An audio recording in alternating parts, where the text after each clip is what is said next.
Hello friends, welcome back to my channel. ಇವತ್ತು ಬೆಳಗ್ಗೆಯಿಂದನೇ ನಾನು ವೀಡಿಯೋನ ಸ್ಟಾರ್ಟ್ ಮಾಡ್ಕೊಂಡಿದ್ದೀನಿ. ಸೊ ಇವತ್ತಿನ ವೀಡಿಯೋದಲ್ಲಿ ನಾನು ಮಸಾಲೆ ದೋಸೆನ ಬ್ರೇಕ್ಫಾಸ್ಟ್ ಆಗಿ ಮಾಡ್ಕೊಳ್ತಾ ಇದ್ದೀನಿ. ಹಾಗಾಗಿ ಅದನ್ನು ನಿಮ್ಮ ಜೊತೆ ಶೇರ್ ಮಾಡ್ಕೊಳ್ತಾ ಇದ್ದೀನಿ. ಹೋಟೆಲಲ್ಲಿ ನಾವು ಮಸಾಲೆ ದೋಸೆ ತಿನ್ನೋವಾಗ ಮಸಾಲೆ ದೋಸೆ ಮೇಲೆ ರೆಡ್ ಚಟ್ನಿನ ಅಪ್ಲೈ ಮಾಡಿರ್ತಾರೆ. ಸೊ ಅದು ತುಂಬಾ ಸಿಂಪಲ್ಲಾಗಿ ಮನೆಯಲ್ಲೇ ಮಾಡ್ಕೊಳ್ಳೋ ಅಂಥದ್ದು. ಅದನ್ನು ನಾನು ಇವತ್ತಿನ ವೀಡಿಯೋದಲ್ಲಿ ಶೇರ್ ಮಾಡ್ಕೊಳ್ತಾ ಇದ್ದೀನಿ. ಏನಿಲ್ಲ, ಅದನ್ನು ಮಾಡ್ಕೊಳ್ಳೋದಕ್ಕೆ ನಾನು ಬ್ಯಾಡಗಿ ಮೆಣಸಿನ್ಕಾಯಿನ ಯೂಸ್ ಮಾಡ್ತಿದ್ದೀನಿ. ಖಾರಕ್ಕೆ ಅನುಗುಣವಾಗಿ ನಾನು 4 ಬ್ಯಾಡಗಿ ಮೆಣಸಿನ್ಕಾಯಿ ತೊಗೊಂಡಿದ್ದೀನಿ. ಹಾಗೆ ಸ್ವಲ್ಪ ಬೆಳ್ಳುಳ್ಳಿ, ಕರಿಬೇವಿನ ಸೊಪ್ಪು, ಹಾಗೆಯೇ ಧನಿಯಾ ಕಾಳನ್ನು ಕೂಡ ತೊಗೊಂಡಿದ್ದೀನಿ. ಸ್ವಲ್ಪ ಜೀರಿಗೆನ ತೊಗೊಂಡಿದ್ದೀನಿ. ಇದಿಷ್ಟು ಫಸ್ಟು ನಾನು ಈ ಬ್ಯಾಡಗಿ ಮೆಣಸಿನ್ಕಾಯಿ ಏನಿರುತ್ತೆ ಅದನ್ನು ಫಸ್ಟು ಬಿಸಿ ನೀರಲ್ಲಿ ಇಟ್ಕೊಳ್ಬೇಕು. ಬಿಸಿ ನೀರಲ್ಲಿ ಒಂದು 10 ನಿಮಿಷ ಅದನ್ನು ಇಟ್ಕೊಳ್ಬೇಕಾಗತ್ತೆ. ಆವಾಗ ಬ್ಯಾಡಗಿ ಮೆಣಸಿನ್ಕಾಯಿ ತುಂಬಾ ಸಾಫ್ಟ್ ಆಗುತ್ತೆ, ನಮಗೆ ಪೇಸ್ಟ್ ಮಾಡ್ಕೊಳ್ಳೋದಕ್ಕೆ ಈಸಿ ಆಗುತ್ತೆ. ಸೊ ಅದ್ರ ಜೊತೆಗೆ ನಾನೇನು ತೋರಿಸಿದ್ದೆ ಇಂಗ್ರೀಡಿಯೆಂಟ್ಸು ಅದನ್ನು ಹಾಕ್ಕೊಡ್ತಾ ಇದ್ದೀನಿ. ಸ್ವಲ್ಪ ಕರಿಬೇವಿನ ಸೊಪ್ಪು ನೋಡ್ಕೊಂಡು ಹಾಕ್ಕೊಳ್ಳಿ. ಕ್ವಾಂಟಿಟಿ ನೀವು ಎಷ್ಟರಲ್ಲಿ ಮಾಡ್ಕೊಳ್ತೀರಾ ಆ ಕ್ವಾಂಟಿಟಿ ಪ್ರಕಾರ ನೀವು ಹಾಕೋಬೇಕಾಗತ್ತೆ. ನಾನು 4 ಬ್ಯಾಡಗಿ ಮೆಣಸಿನ್ಕಾಯಿಗೆ ಇಷ್ಟು ಕರಿಬೇವಿನ ಸೊಪ್ಪನ್ನ ಹಾಕ್ಕೊಳ್ತಾ ಇದ್ದೀನಿ. ಒಂದು ಅರ್ಧ ಬೆಳ್ಳುಳ್ಳಿ ಹೆಸರನ್ನ ಹಾಕ್ಕೊಳ್ತಾ ಇದ್ದೀನಿ. ಅದರ ಜೊತೆಗೆ ಒಂದು ಅರ್ಧ ಟೇಬಲ್ ಸ್ಪೂನ್ ಆಗುವಷ್ಟು ಜೀರಿಗೆ, ಅರ್ಧ ಟೇಬಲ್ ಸ್ಪೂನ್ ಆಗುವಷ್ಟು ಧನಿಯಾ ಕಾಳನ್ನು ಕೂಡ ಹಾಕ್ಕೊಳ್ತಾ ಇದ್ದೀನಿ. ಒಂದು ಚಿಟಿಕೆ ಆಗೋಷ್ಟು ಉಪ್ಪನ್ನು ಮಾತ್ರ ಸೇರಿಸ್ಕೊಂಡು ಇದನ್ನು ಗ್ರೈಂಡ್ ಮಾಡಿಕೊಂಡ್ರೆ ಆಯಿತು. ನಮಗೆ ಮಸಾಲೆ ದೋಸೆ ಮೇಲೆ ಹಾಕುವಂಥ ಒಂದು ರೆಡ್ ಚಟ್ನಿ ರೆಡಿ ಆಗಿಬಿಡುತ್ತೆ. ಸೊ ನಾರ್ಮಲಾಗಿ ಮಸಾಲೆ ದೋಸೆ ತಿನ್ನೋದಕ್ಕಿಂತ ಈ ರೀತಿ ರೆಡ್ ಚಟ್ನಿನ ನಾವು ಅಪ್ಲೈ ಮಾಡ್ಕೊಂಡು ತಿಂದಾಗ ಹೋಟೆಲಲ್ಲಿ ಯಾವ ರೀತಿ ತಿಂತೀವಿ ಅದೇ ನಮಗೆ ಫ್ಲೇವರ್ನ ಕೊಡುತ್ತೆ. ನೀವು ಒಂದು ಸಾರಿ ಇದನ್ನು ಟ್ರೈ ಮಾಡಿ, ಸಿಂಪಲ್ಲಾಗಿ ಮಾಡ್ಕೊಳ್ಳೋ ಅಂಥದ್ದು. ಚಟ್ನಿ ಅಂತೂ ರೆಡಿ ಆಯಿತು. ಸೊ ಅದೇ ರೀತಿಯೇ ನಾನು ದೋಸೆಗೆ ಆಲೂಗಡ್ಡೆ ಪಲ್ಯನ ಮಾಡ್ಕೊಳ್ತಾ ಇದ್ದೀನಿ. ಯೂಶ್ವಲಿ ನಾವು ದೋಸೆಗೆ ಆಲೂಗಡ್ಡೆ ಪಲ್ಯನೇ ಒಂದು ಬೆಸ್ಟ್ ಕಾಂಬಿನೇಷನ್ ಅಲ್ವಾ. ಅದನ್ನು ಸಿಂಪಲ್ಲಾಗಿ ಮಾಡ್ಕೊಳ್ಳೋ ಅಂಥದ್ದು. ಶೇರ್ ಮಾಡುವಂಥ ರೆಸಿಪಿ ಅಲ್ಲ, ಬಟ್ ಕೆಲವರಿಗೆ ಅದು ಕೂಡ ಬರೋದಿಲ್ಲ. ಹಾಗಾಗಿ ಅವರು ಯಾರ್ಯಾರಿಗೆ ಬರೋದಿಲ್ಲ ಅವರು ನೋಡ್ಕೊಳ್ಬೋದು. ಸ್ವಲ್ಪ ಎಣ್ಣೆನ ಹಾಕ್ಕೊಂಡು ಸಾಸಿವೆನ ಹಾಕ್ಕೊಳ್ತಾ ಇದ್ದೀನಿ. ಸಾಸಿವೆ ಸಿಡ್ಲಿದಾದಮೇಲೆ ಒಂದು ಸ್ವಲ್ಪ ಕಡಲೆಬೇಳೆನ ಹಾಕ್ಕೊಳ್ತಾ ಇದ್ದೀನಿ. ಕಡಲೆಬೇಳೆ ಸ್ವಲ್ಪ ಕಲರ್ ಚೇಂಜ್ ಆದಮೇಲೆ ಕರಿಬೇವಿನ ಸೊಪ್ಪನ್ನು ಹಾಕ್ಕೊಳ್ತಾ ಇದ್ದೀನಿ. ಹಾಗೆ ಹಚ್ಚಿಟ್ಕೊಂಡಿರುವಂಥ ಈರುಳ್ಳಿನ ಹಾಕ್ಕೊಳ್ತಾ ಇದ್ದೀನಿ. ಈರುಳ್ಳಿನ ಚೆನ್ನಾಗಿ ಫ್ರೈ ಮಾಡ್ಕೊಳ್ಬೇಕಾಗತ್ತೆ. ಈರುಳ್ಳಿ ಚೆನ್ನಾಗಿ ಫ್ರೈ ಮಾಡಿಕೊಂಡ್ರೆ ಆಯಿತು. ಒಂದು ಸ್ವಲ್ಪ ಲೈಟಾಗಿ ಕಲರ್ ಚೇಂಜ್ ಆಗೋದು ಗೊತ್ತಾಗತ್ತೆ. ಸೊ ಆವಾಗ ನೀವು ಕೊತ್ತಂಬರಿ ಸೊಪ್ಪು ಹಾಗೆಯೇ ಹಸಿರು ಮೆಣಸಿನ್ಕಾಯಿನ ಕೂಡ ಸೇರಿಸ್ಕೊಳ್ಬೋದು. ಸೊ ಇದು ಸೇರಿಸ್ಕೊಂಡು ಚೆನ್ನಾಗಿ ಫ್ರೈ ಮಾಡ್ಕೋಬೇಕಾಗತ್ತೆ.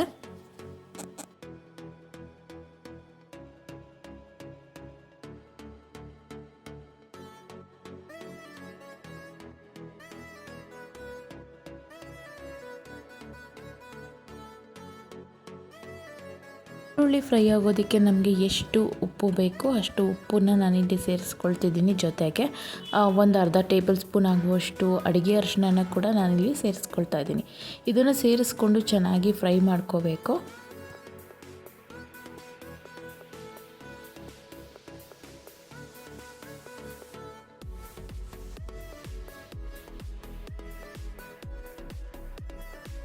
ಈಗ ನಾನು ಬೇಯಿಸಿರುವಂಥ ಆಲೂಗಡ್ಡೆನ ಕೂಡ ಇಲ್ಲಿ ಸೇರಿಸ್ಕೊಳ್ತಾ ಇದ್ದೀನಿ.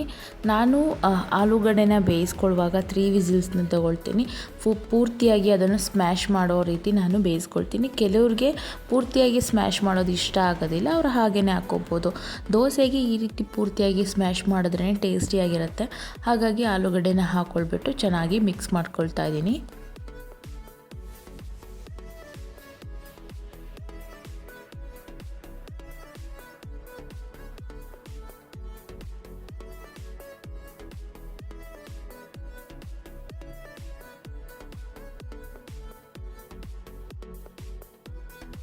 ಆಲೂಗಡ್ಡೆ ಹಾಕ್ಕೊಂಡಿದ್ದ ನಂತರ ಆಲೂಗಡ್ಡೆಗೆ ಎಷ್ಟು ಬೇಕಾಗುತ್ತೆ ಅಷ್ಟು ಸಾಲ್ಟನ್ನು ನಾನಿಲ್ಲಿ ಸೇರಿಸ್ಕೊಳ್ತಾ ಇದ್ದೀನಿ. ಮುಂಚೆ ಈರುಳ್ಳಿಗೆ ಹಾಕ್ಕೊಂಡಿದ್ದೆ, ಈಗ ಆಲೂಗಡ್ಡೆಗೆ ಹಾಕ್ಕೊಳ್ಳೋ ಅಂಥದ್ದು. ಹಾಕ್ಕೊಂಡು ಚೆನ್ನಾಗಿ ಮಿಕ್ಸ್ ಮಾಡಿಕೊಂಡ್ರೆ ಆಯಿತು. ಟೇಸ್ಟಿಯಾಗಿರುವಂಥ ಪೊಟ್ಯಾಟೊ ಪಲ್ಯ ಕೂಡ ರೆಡಿ ಆಗಿಬಿಡುತ್ತೆ.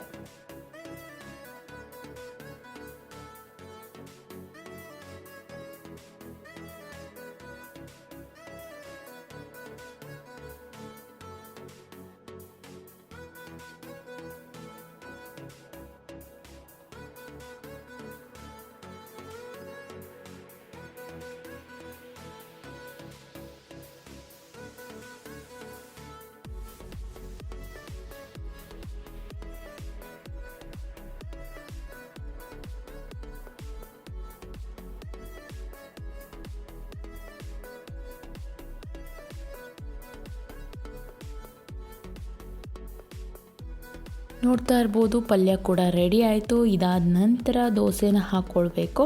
ಸೊ ನಾನು ಬೆಳಗ್ಗಿನ ಬ್ರೇಕ್ಫಾಸ್ಟಿಗೆ ಇದನ್ನು ಮಾಡ್ಕೊಂಡಿರೋದು. ಸೊ ವಿಡಿಯೋ ಮಾಡೋದ್ರ ಜೊತೆಗೆ ನನ್ನ ಮಕ್ಕಳು ಕೂಡ ವೆಯ್ಟ್ ಮಾಡ್ತಾ ಇರ್ತಾರೆ, ಹಾಗಾಗಿ ಬೇಗ ದೋಸೆನ ಹಾಕ್ಕೊಳ್ತಾ ಇದ್ದೀನಿ. ನನ್ನ ಮಗನಿಗೆ ಕ್ರಿಸ್ಪಿಯಾಗಿ ಹಾಕ್ಕೊಂಡ್ರೆ ತುಂಬಾ ಇಷ್ಟ ಆಗುತ್ತೆ. ಸೊ ಹಾಗಾಗಿ ನಾನು ಮಲ್ಟಿಗ್ರೇನ್ ದೋಸೆನ ಹಾಕ್ಕೊಳ್ತಾ ಇದ್ದೀನಿ. ಮನೆಯಲ್ಲೇ ರುಬ್ಕೊಂಡಿರೋ ಅಂಥದ್ದು, ಆ ಹೆಸರು ಕಾಳನ್ನ ಜಾಸ್ತಿ ಬಳಸ್ಕೊಂಡು ಅಕ್ಕಿನ ಕಡಿಮೆ ಬಳಸಿ ಮಾಡಿರೋ ಅಂಥದ್ದು. ಈ ರೀತಿ ಹೆಂಚಿನ ಮೇಲೆ ಪೂರ್ತಿಯಾಗಿ ಅದನ್ನು ಸ್ಪ್ರೆಡ್ ಮಾಡ್ಕೊಳ್ತಾ ಇದ್ದೀನಿ. ಸೊ ಪೂರ್ತಿಯಾಗಿ ಈ ರೀತಿ ಸ್ಪ್ರೆಡ್ ಮಾಡಿಕೊಂಡ್ರೆ ಕ್ರಿಸ್ಪಿಯಾಗಿ ಬರುತ್ತೆ. ಹಾಗಾಗಿ ನಾನು ಯಾವುದೇ ರೀತಿ ಹೆಂಚಿಗೆ ಮುಂಚೆನೇ ಆಯಿಲ್ನ ಅಪ್ಲೈ ಮಾಡೋದಿಲ್ಲ. ಸೊ ಫಸ್ಟು ನೀರನ್ನು ಹಾಕ್ಕೋಬೇಕು, ಹೆಂಚು ಮೀಡಿಯಮ್ ಆಗಿ ಬಿಸಿಯಾಗಿರಬೇಕು. ಅದಾದ ನಂತರ ನಾನು ಈ ರೀತಿ ಸ್ಪ್ರೆಡ್ ಮಾಡಿಕೊಂಡು ಮಕ್ಕಳಿಗೆ ಕೊಡೋದ್ರಿಂದ ನಾನು ತುಪ್ಪನ ಬಳಸ್ಕೊಳ್ತಾ ಇದ್ದೀನಿ. ಸೊ 1 ಟೇಬಲ್ ಸ್ಪೂನ್ ಆಗುವಷ್ಟು ತುಪ್ಪನ ಹಾಕ್ಕೊಳ್ತಿದ್ದೀನಿ.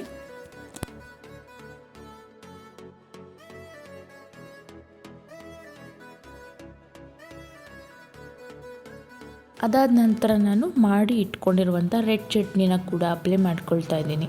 ಸೊ ಇದನ್ನು ನಾನು ಸ್ವಲ್ಪನೇ ಹಾಕ್ಕೊಂಡು ಪೂರ್ತಿಯಾಗಿ ಸ್ಪ್ರೆಡ್ ಮಾಡ್ಕೊಳ್ಳೋವಂಥದ್ದು. ಯೂಶಲಿ ನಾವು ಸೆಟ್ ದೋಸೆ, ನಾರ್ಮಲ್ ದೋಸೆ ಮಾಡ್ಕೊಳ್ಬೇಕಾದ್ರೆ ಎರಡೂ ಕಡೆನೂ ಬೇಯಿಸ್ಕೊಳ್ತೀವಿ. ಬಟ್ ಇದು ಹೋಟೆಲ್ ಸ್ಟೈಲಲ್ಲಿ ಮಾಡುವಂಥ ಮಸಾಲೆ ದೋಸೆ ಆಗಿರೋದ್ರಿಂದ ಇದನ್ನು ನಾನು ಎರಡು ಸೈಡು ಬೇಯಿಸ್ಕೊಳ್ಳೋದಿಲ್ಲ, ಒಂದೇ ಸೈಡಲ್ಲೇ ನಾನು ಬೇಯಿಸ್ಕೊಳ್ಳೋವಂಥದ್ದು. ಸೊ ಹಾಗಾಗಿ ಈ ರೆಡ್ ಚಟ್ನಿನ ನಾನು ಪೂರ್ತಿಯಾಗಿ ಸ್ಪ್ರೆಡ್ ಮಾಡ್ಕೊಳ್ತಾ ಇದ್ದೀನಿ. ಪೂರ್ತಿಯಾಗಿ ಸ್ಪ್ರೆಡ್ ಮಾಡಿಕೊಂಡು ಬರೀ ತುಪ್ಪದಲ್ಲೇ ನಾನು ಇದನ್ನು ಮಾಡ್ಕೊಳ್ತಾ ಇದ್ದೀನಿ. ಇದು ಪೂರ್ತಿಯಾಗಿ ಸ್ಪ್ರೆಡ್ ಮಾಡ್ಕೊಂಡಿದ ನಂತರ ಮಾಡಿ ಇಟ್ಕೊಂಡಿರುವಂಥ ಪೊಟ್ಯಾಟೊ ಪಲ್ಯನ ಇಲ್ಲಿ ಮಧ್ಯದಲ್ಲಿ ಇಟ್ಟು ಕೊಡ್ತಾಯಿದ್ದೀನಿ. ಆವಾಗ ಒಂದು ಹೋಟೆಲ್ ಫೀಲ್ ಬರುತ್ತೆ ನನ್ನ ಮಗನಿಗೆ ಅನ್ನೋ ಕಾರಣಕ್ಕಾಗಿ ಈ ರೀತಿ ಸ್ಪ್ರೆಡ್ ಮಾಡಿಕೊಂಡು ಮಾಡೋದು. ಈ ರೀತಿ ಏನಾದರೂ ಸರ್ಪ್ರೈಸಿಂಗಾಗಿ ಮಾಡಿಕೊಡ್ತಾ ಇದ್ದರೆ ಅವನಿಗೆ ತುಂಬ ಇಷ್ಟ ಆಗುತ್ತೆ. ಯೂಶಲಿ ಅವನಿಗೆ ಹೋಟೆಲ್ ಫುಡ್ಗಿಂತ ಮನೆಯಲ್ಲಿ ಮಾಡುವಂಥ ಫುಡ್ಡೇ ತುಂಬ ಇಷ್ಟ ಆಗುತ್ತೆ. ರೈಸ್ ಐಟಮ್ಗಳಂತೂ ತುಂಬಾ ಇಷ್ಟಪಡ್ತಾನೆ. ಹಾಗಾಗಿ ಏನಾದರೂ ಒಂದು ಮಾಡಿಕೊಡೋಣ ಅಂತ ನಮಗೂ ಅನ್ನಿಸ್ತಾ ಇರುತ್ತೆ. ಮಕ್ಕಳು ತಿನ್ನೋ ಅಂಥದ್ದನ್ನೇ ನಾನು ಮೋಸ್ಟ್ ಪ್ರಿಫರಬಲ್ ಆಗಿ ಮಾಡೋ ಅಂಥದ್ದು. ಯಾರೆಲ್ಲ ನ್ಯೂ ಮಾಮೀಸ್ ಇರ್ತಾರೆ, ಹಾಗೆಯೇ ಟಾಡ್ಲರ್ಸ್ ಮಾಮೀಸ್ ಇರ್ತಾರೆ, ಅಥವಾ ಸ್ಕೂಲ್ಗೆ ಹೋಗೋ ಮಕ್ಕಳ ತಾಯಂದಿರಿರ್ತಾರೆ, ಅವರಿಗೆಲ್ಲ ನಾನು ಏನು ಹೇಳ್ತಿರ್ತೇನೆ ಅಂತ ಅರ್ಥ ಆಗುತ್ತೆ. ಏನಕ್ಕೆ ಅಂತ ಅಂದರೆ ಮಕ್ಕಳು ಏನು ತಿಂತಾರೆ ಅದನ್ನು ನಮಗೆ ಮಾಡಿಕೊಡ್ಬೇಕು ಅಂತ ಯಾವಾಗಲೂ ಫೀಲ್ ಅನ್ನಿಸ್ತಾ ಇರುತ್ತೆ. ನನಗಂತೂ ನಾನು ಬೆಳಗ್ಗೆ ಏನು ಬ್ರೇಕ್ಫಾಸ್ಟ್ ಮಾಡಬೇಕು ಅಂತ ಹಿಂದಿನ ದಿನವೇ ನನ್ನ ಮಗ ಆರ್ಡ್ರ್ ಮಾಡಿರ್ತಾನೆ. ಹಾಗಾಗಿ ನಾನು ಅವ್ನು ಹೇಳಿದ್ದನ್ನೇ ಮಾಡಿಕೊಡೋ ಅಂಥದ್ದು. ಆದರೆ ಈ ದೋಸೆ ಅದನ್ನೆಲ್ಲ ನಾವು ಒನ್ ಡೇ ಪ್ರಿಫರಬಲ್ ಆಗಿ ಮುಂಚೆನೇ ಪ್ಲ್ಯಾನ್ ಮಾಡ್ಕೊಳ್ಳೋವಂಥದ್ದು. ನೋಡಿ, ಟೇಸ್ಟಿಯಾಗಿ ಹೋಟೆಲಲ್ಲಿ ತಿನ್ನುವಂತಹ ಥರನೇ ಮಸಾಲೆ ದೋಸೆ ಕೂಡ ರೆಡಿ ಆಯಿತು.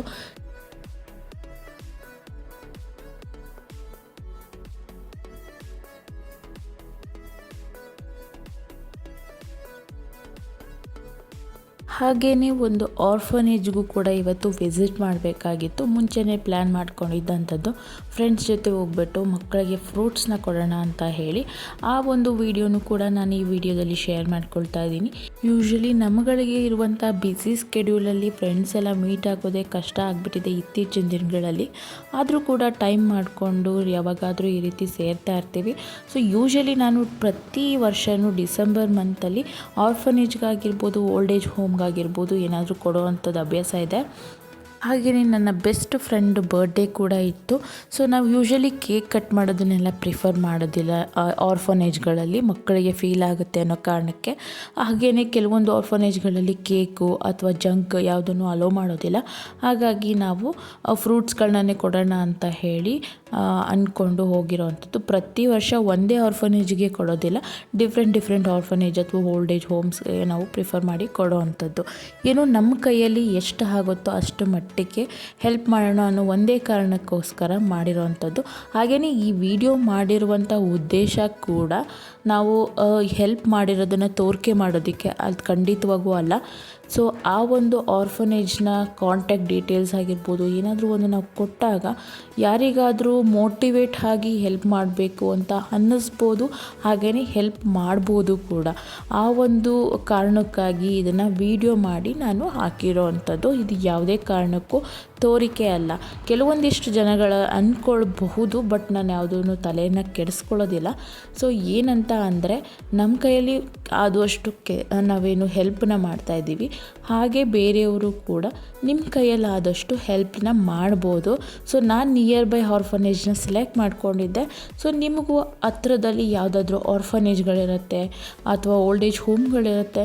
ಸೊ ಅಲ್ಲಿ ಹೋಗಿ ನೀವು ಹೆಲ್ಪ್ ಮಾಡ್ಬೋದು. ನಾವಿಲ್ಲಿ ಬಂದು ಜನಸೇವಾ ಆರ್ಫನೇಜ್ ಅಂತ ನಮಗೆ ಮನೆಯಲ್ಲಿಂದ ಒಂದು 100 ಮೀಟರ್ ದೂರದಲ್ಲಿರೋವಂಥದ್ದು.